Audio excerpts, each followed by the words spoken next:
Rick the Tick's Great Adventure.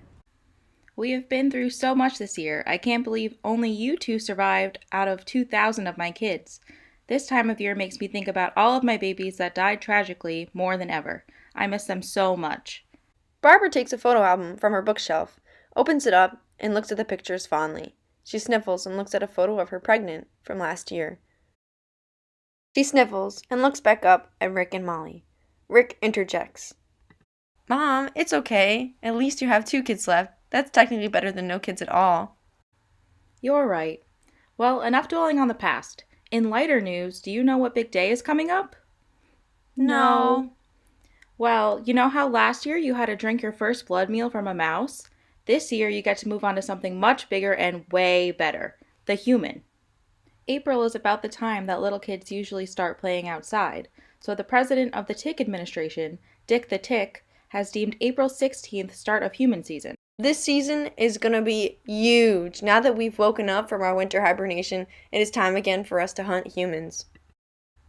It is much more difficult to hunt from a human than it is to hunt from a mouse. While they might not look like it, humans are way smarter than the average mouse.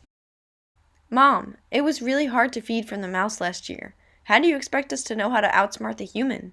Tomorrow I will give you my tips of the trade for defeating the ever so cunning human. We will rise at dawn. The next day. Rick, do you remember what I taught you about our species last year?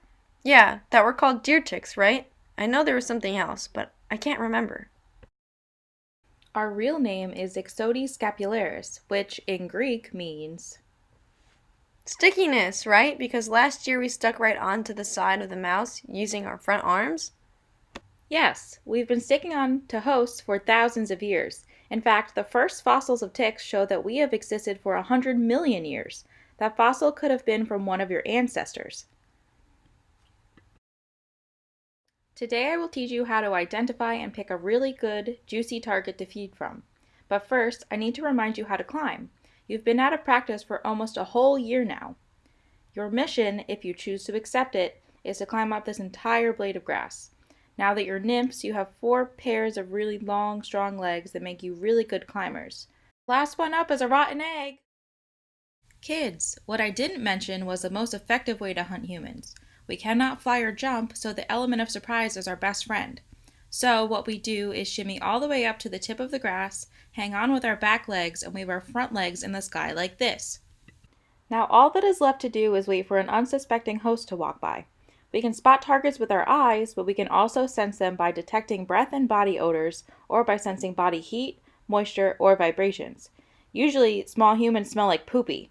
That makes them easy to find. Do you smell that, Rick?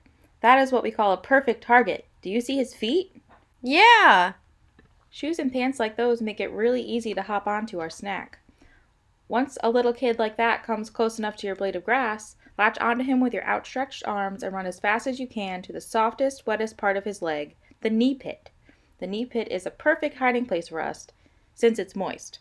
If we are in a really dry place for too long, we can die. Once you're there, you can grab onto the skin really tight and finally quench the thirst that's been building inside of you since you were born. If you bite into humans the right way, they won't even know you're there. Deer ticks, like us, have a very special stinger and scissor-like mouth that can cut into human flesh. Our stinger, or hyposome, has a very long row of tiny barbs that make it really hard to remove our heads from host bodies. This makes way for our mouth parts to come in and suck up all the blood we can. Another thing that's really beneficial is that we secrete a local anesthetic in our saliva that numbs our entry wound. After we stick our mouth parts into the host, blood goes directly into our intestinal tract, just like the way that you would suck juice through a straw. It usually takes a couple of days for the hunger to go away, but we can become very, very fat. In fact, a fully engorged tick can weigh as much as 200 times its initial weight. After we're satisfied and full, we simply withdraw our mouth parts and fall off of host to return to the wild. Your ancestors who were really good hunters lived for 20 years. If you don't drop off your host on time, or if the humans catch you, they might bring you to a very mean doctor who will never let you come back home, just like Grandpa Elmer. Oh my gosh, he's getting closer. Quick, stretch out your arms to grab onto him. I did it!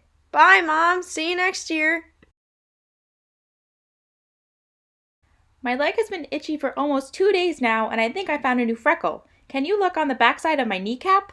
Wow, it looks like you have a tick back there. This one looks like a nymph that got a really big meal. He's really fat.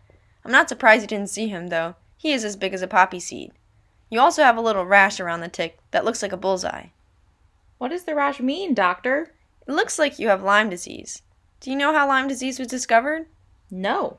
In the 1970s, a group of kids in Old Lyme, Connecticut were displaying some really puzzling symptoms like swollen knees, severe headaches, skin rashes, and paralysis. Doctors didn't know what was causing the kids to be so sick. They looked for germs in the air and water to track down what was fueling this illness.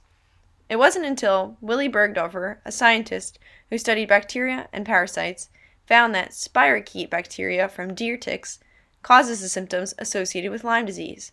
A spirochete is a bacteria with a flexible, corkscrew-like shape that is responsible for flu-like symptoms, meaning inflammation, severe headaches, and body aches. That can't be. How did I get Lyme disease? The mouse! From last year, when I drank its blood. He must have sucked up some of that bad bacteria. Oh no! So who was the first person to get Lyme disease? Well, a mummy that was 5,000 years old was found to have Lyme disease, and scientists believe that it was one of the first cases of Lyme disease. He could have contracted it from one of the little tick ancestors. I'm now going to remove the tick from your leg. This might hurt, but it's very important to stay as still as possible so you don't scare the tick. If we scare him too much, it may stay embedded in the skin.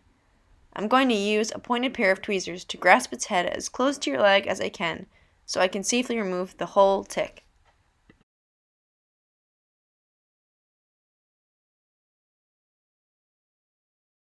Now, just to confirm your diagnosis, I'm going to send the little bug away to be studied by scientists. I'm going to give you some antibiotics to make your symptoms disappear. It is super important to take all of it to make sure your infection doesn't last. Next time you're outside playing, don't wear flip-flops. Instead, wear long protective clothing and sneakers so that ticks, like Rick, don't think you're a snack. Bug spray will help too. This is the best way to keep ticks off you, since there's no vaccine for humans against Lyme disease. Grandpa Elmer, is that you? The end.